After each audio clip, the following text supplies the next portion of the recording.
அப்போ இன்னைக்கு பார்த்தீங்கன்னு சொன்னால் திமுகவுக்கு உண்மையிலேயே பயம் இப்போ தான் வந்திருக்குங்க. மாறி மாறி இவங்களே வந்துட்டு இருக்காங்க, இது இல்லைன்னா அது போடா அப்படின்ட்டு நியர்லி ஒரு 25% to 30% வந்து வாக்குச்சாவடிக்கே வர்றதில்லை. இப்போ அவங்கெல்லாம் வந்து ஓட்டு போடுவதற்கு தயாராக இருக்காங்க. ஏன்னா ஒரு ஆல்டர்னேட்டிவாக விஜய் வந்து இன்னைக்கு அவங்க முன்னால் தோன்றுகிறார்.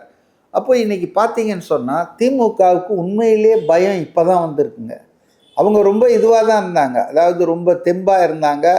ஜெயலலிதா ஒரு காலத்தில் சொன்னாங்க தெரியுமா, கண்ணுக்கு எட்டிய தூரத்தில் எதிரிகளே இல்லைன்னு. அது மாதிரி இவங்க வந்து 10 தோல்வி பழனிசாமி, 11வது தோல்வின்னு சொல்லி ஒரு வலுவான கூட்டணி பாஜக எதிர்ப்பு என்ற பர்செப்ஷனை வச்சுக்கிட்டே வண்டியை ஓட்டிடலாம்.